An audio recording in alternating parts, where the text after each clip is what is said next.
Bonsoir tout le monde, ici Monsieur Cacahuète et Zouk est dans une pièce voisine. Voilà, ce soir nous sommes, euh, je perds mes mots, ce soir nous sommes vendredi 16 août 2019, il est déjà 22h30.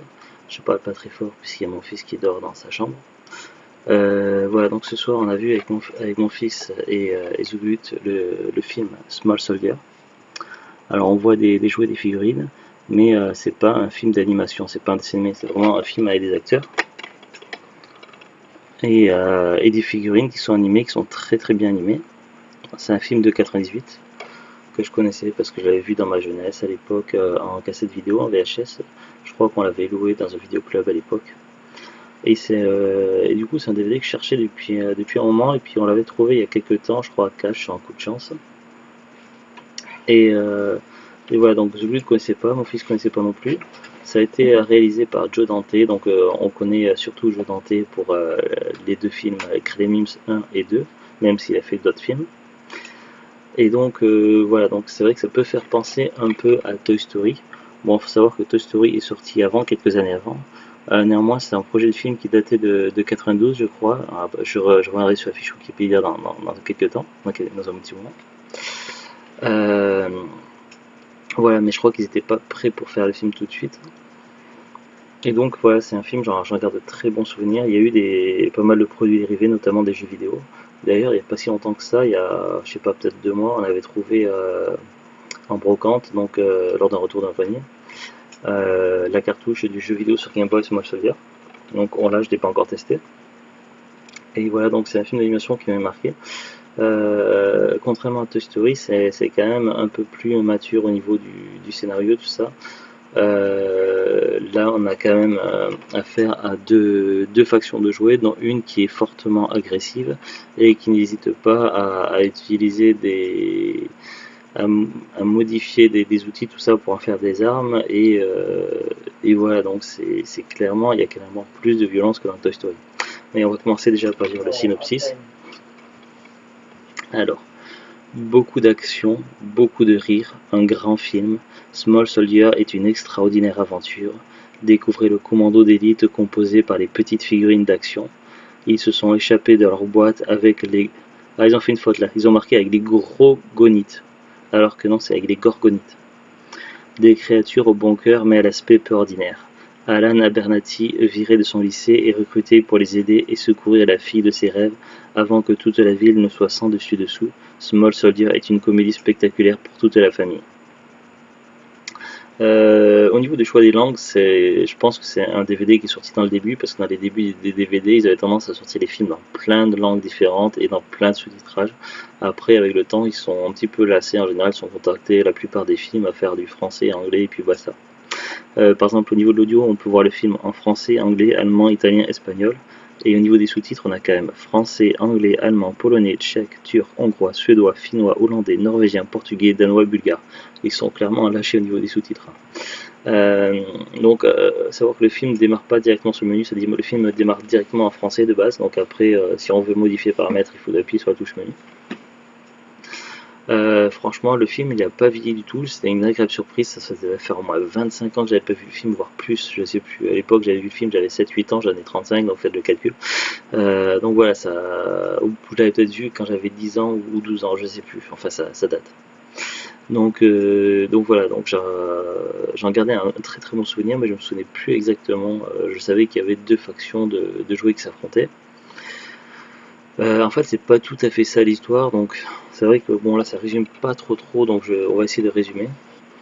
Euh, donc en gros, au début on a un patron d'entreprise qui fait venir deux scientifiques. Il a besoin de modèles de gamme de jouets pour récupérer un petit peu ses billes. Et dans son entreprise, ils ont plusieurs segments, et dont un segment militaire. Et il se trouve qu'ils ont eu des soucis, des pertes d'argent via des projets qui ont abordé au niveau militaire, et ils ont besoin de rentabiliser un peu la boîte avec leurs autres projets. Donc le premier scientifique propose un projet avec des gorgonites et des extraterrestres pacifiques, mais le patron n'est pas convaincu. Donc le deuxième scientifique, son collègue, arrive et lui propose des soldats. Donc vous voyez donc le design. on voit bien et tout ça, donc on voit bien que type est carré, la mâchoire carrée, la coupe en brosse comme Guy dans Street Fighter, tout ça, ou voilà, donc eux ils sont plutôt là pour la baston, tout ça, etc. Et donc là ça plaît plus au patron, surtout avec le petit trailer de la future vente des figurines, où on voit carrément le soldat qui ouvre sa boîte de lui-même, qui passe à travers tout ça. Voilà, donc c'est ce projet-là qui est validé, et du coup les deux scientifiques vont fusionner leur projet ensemble pour satisfaire le patron. Sauf que comme ils doivent rogner un peu sur les coups, l'un des deux scientifiques, celui qui avait pour projet des soldats agressifs, et il décide de prendre d'utiliser des puces qui n'ont pas servi dans un stock militaire d'un ancien projet qui avait avorté, histoire de faire des économies. Le problème, c'est que cette fameuse puce avait des fonctions militaires et notamment une évolution, une capacité d'évolution face à différents problèmes, couplé au fait qu'ils ont décidé de mettre une sorte de batterie en je sais plus quelle technologie qui fait que contrairement aux piles, ça ne s'use pas. On se retrouve avec des jouets beaucoup plus performants que prévu et du coup qui vont se retrouver doués de personnalité, sachant que les gorgonites ils vont faire ce qu'ils savent, ce pourquoi ils ont été programmés à la base, donc se cacher, puisqu'ils sont pacifistes, ils vont refuser le combat, tandis que les autres dans leur programmation, ça a été décidé que les gorgonites étaient leurs ennemis, donc ils vont tout faire pour affronter les gorgonites. Ce qu'il y a donc, c'est un enfant qui vient de changer de quartier. Son père est responsable d'un magasin de jouets. Donc il aide son père à tenir le magasin de jouets dans le centre-ville. Et il se trouve que son père doit s'absenter pour un séminaire et un truc comme ça, ouais. Et le gamin qui est complice avec le livreur donc a réussi à le convaincre que le livreur lui confie donc un jeu des figurines, donc un set complet de chaque exemplaire de figurines, que ce soit les gorgonites ou les soldats, et il assure donc qu'il les vendra, tout ça, et que du coup le livreur pourra récupérer l'argent, et que du coup tout le monde soit content. Le souci, c'est que ce gamin-là n'avait pas prévu que les figurines s'animent d'elles-mêmes et du coup les soldats vont s'échapper de leur boîte et vont pourchasser les gorgonites qui eux vont chercher à fuir. Ça va vite devenir le désordre, et à savoir que le film est réalisé par Joe Dante. Joe Dante, à qui l'on doit Crimes 1 et Crimes 2.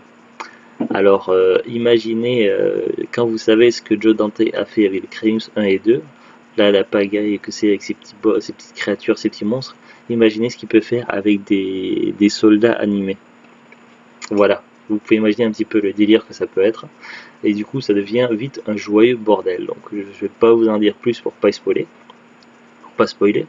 Au niveau du casting, on a quand même du casting très intéressant, notamment Kirsten Dunst, donc, qui s'est fait connaître bien plus tard, enfin qui s'était déjà fait connaître dans plusieurs films, mais qui était relativement jeune, donc quelques années de plus, je crois que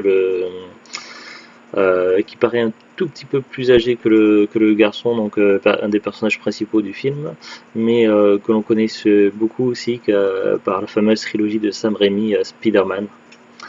Et celle qui jouait donc la copine de Peter Parker dans la trilogie Spider-Man de Sam Raimi. Donc on la retrouve plus jeune, tout ça, et puis voilà, pour le reste du casting, donc on y reviendra après quand je lirai la fiche Wikipédia. Donc voilà, on a du casting, on a aussi voilà, donc nous on a vu le film en VF, donc il n'y a pas de souci, impeccable, les doublages, tout ça c'est parfait. Également les musiques vraiment le choix des musiques est super, donc on a vraiment des musiques cultes, tout ça pendant le film, donc ça c'est plutôt cool. On a de l'action, on a de l'humour, on a des petites vannes, des clins d'œil, des références, notamment une petite référence assez facile à trouver dans le film à Crimes, évidemment, puisque c'est réalisé par Joe Dante, il s'est amusé à se faire des petits clins d'œil à lui-même. Également on retrouve un acteur fétiche à Joe Dante, donc celui qui joue le livreur, donc si sa tête vous dit quelque chose, c'est pas pour rien, parce que celui qui joue le livreur de jouets dans Small Soldier, on le retrouve dans pratiquement tous les films de Joe Dante. Bon, on le verra plus dans les prochains films de Joe Dante, vu que cet acteur est décédé il y a peu de temps. Mais voilà, donc je fais une petite aparté. Donc ce fameux acteur s'appelle Dick Miller, donc il joue le livreur dans Small Soldier. Euh, et donc par rapport au film de Joe Dante, donc Joe Dante au niveau de sa filmographie, donc il a fait au niveau des longs métrages donc au cinéma 1, 2, 3, 4, 5, 6, 7, 8, 9, 10, 11, 12, 13, 14 films. De mémoire dans les films de Joe Dante, donc ce fameux acteur Dick Miller, il joue dans au moins donc Gremlins, Gremlins 2, Small Soldier, les Looney Tunes passent à l'action, The Hall, Burying the X. Après les autres films, je les connais pas, donc je sais pas, j'ai pas vérifié s'il joue dedans ou pas, mais ça me surprendrait pas du tout. Donc c'est un acteur vraiment récurrent dans les films de Joe Dante, donc c'est peut-être un de ses acteurs fétiches ou un de ses amis, peut-être, je ne sais pas. Donc voilà, c'était une petite information que je trouve intéressante. Voilà aussi, donc on a donc voilà. C'est quand même un film qu'on peut voir en famille, mais bon voilà, c'est beaucoup moins politiquement correct que Toy Story quoi. C'est pas vraiment le même genre que Toy Story. Toy Story est beaucoup plus enfantin que Small Soldier. On est quand même sur une ambiance beaucoup plus mature. J'ai rien contre Toy Story, j'aime beaucoup. J'ai pas vu le dernier, le 4, mais j'ai vu les 3 précédents. Mais voilà, donc c'est pour dire que ça ne se compare pas à du Toy Story, quoi. C'est clairement plus mature et plus violent. On a aussi de l'humour, des petites vannes, voilà, franchement, c'est un petit film vraiment bien sympa que l'on peut voir et revoir sans problème. Voilà, c'est une petite pépite qui aurait mérité, qui est sombrée dans l'oubli, donc je sais pas pourquoi ce film a été oublié, contrairement aux autres Crimes 1 et 2 qui sont devenus des grands classiques. Mais voilà, c'est un film qui aurait mérité de devenir culte et qui a été malheureusement oublié et qui n'a pas connu beaucoup d'éditions en DVD. Néanmoins, il est toujours trouvable. L'édition française, donc celle que j'ai moi, commence à se faire rare, mais la version import, apparemment, d'après les fiches d'Amazon, contiendrait également une piste VF. Donc ça, c'est intéressant à savoir, mais on y reviendra après. Donc voilà, globalement, franchement, c'était cool de revoir ce film-là. Et franchement, pour moi, il n'a pas vieilli, ça reste un grand film, voilà, un film vraiment super. Donc c'est pas un chef-d'œuvre, mais presque à la limite, quoi. Vraiment, donc voilà, il y a peut-être quelques petites imperfections, mais voilà, je sais pas. Après, c'est peut-être aussi le côté nostalgique, mais voilà, j'ai passé un très bon moment. Zouglou a découvert, mon fils il a bien aimé également. Et voilà, c'était vraiment plutôt cool. Et ça, si vous aimez ce genre de film-là, je vous recommande sans problème. Surtout si vous aimez aussi tout ce qu'a fait Joe Dante, comme les Criminals, tout ça. Donc voilà, et puis on l'avait trouvé pas cher, vraiment du tout pas cher à cash. Donc maintenant, on va aller un petit peu sur la fiche Wikipédia. Alors, hop, j'ai ouvert Wikipédia. Small Soldier, ou Petit Soldat au Québec, est un film américain réalisé par Joe Dante, sorti en 98. Là, le synopsis, ouais, ça va dire à peu près ce que j'ai déjà dit, donc ça on va zapper. Il est sorti le 10 juillet 98 aux États-Unis et le 21 octobre 98 en France. Ah voilà, le casting, donc on a Gregory Smith, Kirsten Dunst, Phil Hartman, Anne Magnusson, Kevin Dunn, Jay Moore, David Cross, Wendy Schall, Jacob Smith, Dick Miller, Denis Leary. Ah, Denis Leary, ça me dit quelque chose ce nom. Robert Picardo, Alexandra Wilson, Belinda Balaski, Rance Howard, Jackie Joseph. Alors ça c'est pour les acteurs, donc au niveau des acteurs, bon c'est surtout Kirsten Dunst qui est la plus connue, et Dick Miller qui est pas très connu, mais que voilà son visage peut être familier à beaucoup de monde parce que voilà, j'en ai parlé tout à l'heure. Et au niveau des voix, donc nous on a vu un VF. Donc les voix VF, c'est des voix standards qu'on connaît plus ou moins déjà. Mais ce qui est intéressant à savoir, c'est nous on l'a pas vu le film en VO, mais si on voit le film en VO STFR, au niveau des voix américaines, donc on a quand même au niveau des doublages, on a Tommy Lee Jones, Ernest Borgnine, Gene Brown, Bruce Dern, George Kennedy, Clint Walker, Sarah Michelle Gellar, Christine Ricci. C'est vrai, il y a les poupées, j'ai failli oublier d'en parler. Oui, à la base, les poupées, petites poupées Barbie, à la base, elles sont pas animées de base. Sauf qu'à un moment donné, il y a un souci durant Voilà, ce que j'ai oublié de dire, c'est qu'en fait, normalement, les soldats, ils sont censés s'en prendre aux gorgonites, mais comme le jeune humain qui s'occupe de la boutique va s'interposer et protéger les gorgonites, du coup, les soldats vont assimiler les humains aux gorgonites, donc ils vont les considérer également comme ennemis. Et à un moment donné, donc, se voyant en surnombre, les soldats, donc, ils vont décider, donc, en arrivant dans la chambre de poupée de la copine du gamin, de faire des opérations de chirurgie sur les poupées et les transformer en poupées maléfiques. Et franchement, c'est vraiment hilarant. C'est vraiment hilarant, du Joe Dante et tout craché, et c'est vraiment space. On retrouve aussi également des références à Frankenstein, pas mal de clins d'œil, de références, tout ça, c'est vraiment cool. Et voilà, donc apparemment dans la VO, il y a Sarah Michelle Gellar, donc l'actrice qui jouait Buffy dans Buffy contre les vampires, qui jouait la voix d'une poupée. Donc ça peut être drôle à voir en VO STFR, je pense. Donc voilà, également Christina Ricci qui faisait la voix d'une poupée. Alors au niveau de la production, voilà, le scénario du film est acheté par Steven Spielberg en 92, mais il doit attendre les progrès des effets spéciaux pour pouvoir être réalisé. Du coup, le film était trop précurseur en son temps. Alors pour produire et promouvoir une vaste gamme de produits dérivés, la société américaine spécialisée dans le jouet Hasbro signe un contrat avec DreamWorks SKG, la compagnie de Steven Spielberg, Coca-Cola ou encore le géant de la restauration rapide Burger King. La production des jouets démarre et le lancement est programmé pour 1998. Burger King prépare une campagne de plusieurs millions de dollars afin d'offrir ses jouets avec ses menus pour enfants de 2 à 8 ans. La société fait pression pour réduire la violence du film qui risquait de l'exposer à un classement R. Les enfants de moins de 17 ans doivent être accompagnés d'un adulte. C'est pour ça qu'à la base le film était encore plus violent. Donc du coup ils ont fait des coupes, tout ça, ils ont modifié quelques trucs pour que ce ne soit pas un film qui empêcherait les enfants d'aller voir au cinéma.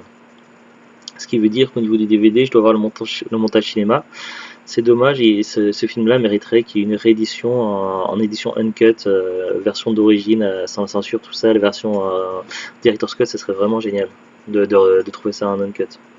Mais bon, je pense pas que ça sera un jour, parce que malheureusement le film est tombé dans l'oubli. Ils nous disent quoi d'autre au classement R, et donc d'empêcher son visionnage par le public ciblé par les produits dérivés. Joe Dante doit couper de nombreuses séquences et en retourner certaines. Finalement, Burger King accepte un classement PEGI 13 et adapte sa campagne à la dernière minute. Enfin, PG 13, pas PEGI. Ça, c'est parce que je joue un peu trop aux jeux vidéo. Mais c'est kiff-kiff, quoi. Un tournage difficile. Lorsque le tournage commence, Joe Dante dispose de moins de la moitié du scénario approuvé. Le 10 décembre 1998, 6 des 9 plans programmés contiennent des pages de scénario inédites et non storyboardées. Des intervenants de la société ILM étaient présents sur le plateau tous les jours. Les décisions concernant les actions des personnages animés étant prises et devant être accomplies souvent le jour même. Le script de Joe Dante, Cathy Zatarga, aidait à donner un sens aux pages de scénario arrivant le matin pour être tourné le jour même et à dû écrire certains dialogues et certaines séquences. Le 28 mai 1998, Phil Hartman, qui a fait New Radio et La course aux jouets, qui interprète le père de Kirsten Dunst dans le film, est assassiné par sa femme. Sérieux? Empêchant de retourner certaines scènes demandées par Burger King. Ah bah oui, si l'acteur s'est fait assassiner par sa femme, il risque de ne pas pouvoir retourner les scènes. Oui, effectivement, c'est un gros problème. C'est violent quand même. Mais ça n'a rien à voir au film. Mais c'est quand même des anecdotes un peu violentes. Je suis désolé. Universal décide de retirer les bandes annonces et spots télévisés, le montrant agressé par les figurines dans le long métrage. Oui, ça aurait été d'un goût douteux et d'un politiquement fort incorrect étant donné les événements. Le film, lui, est finalement dédié avec la mention à Phil en fin de générique. Ah, c'est vrai qu'on a coupé pendant le générique, on n'a pas regardé à la fin. Musique après, donc là ils expliquent sur les musiques, tout ça, on va pas s'éterniser là-dessus. Accueil. Le critique Roger Ebert écrit une critique assez péjorative. Dans Small Soldier, il arrive des choses abominables à déjouer et beaucoup d'entre eux finissent par ressembler à des accessoires de films d'horreur. Donc, amateur de films d'horreur, le film pourrait vous plaire. Chip Hazard, un membre du commando d'élite, meurt de manière particulièrement affreuse. Ce qui m'a le plus marqué dans Small Soldier est que le film ne m'a pas dit où me mettre, quelle attitude adopter. Dans des films pour adultes, c'est une qualité que j'apprécie. Léonard Clédy, journaliste pour Variety, écrira pour sa part: Mais voici un film qu'on vend aux enfants avec toute une promotion de jouets et de publicités sur les chaînes pour jeunes. En dessous d'un certain âge, ils aiment savoir sur quoi ils peuvent compter. Quand des clones de Barbie sont découpés et débités par une tondeuse à gazon, comprendront-ils le propos satirique?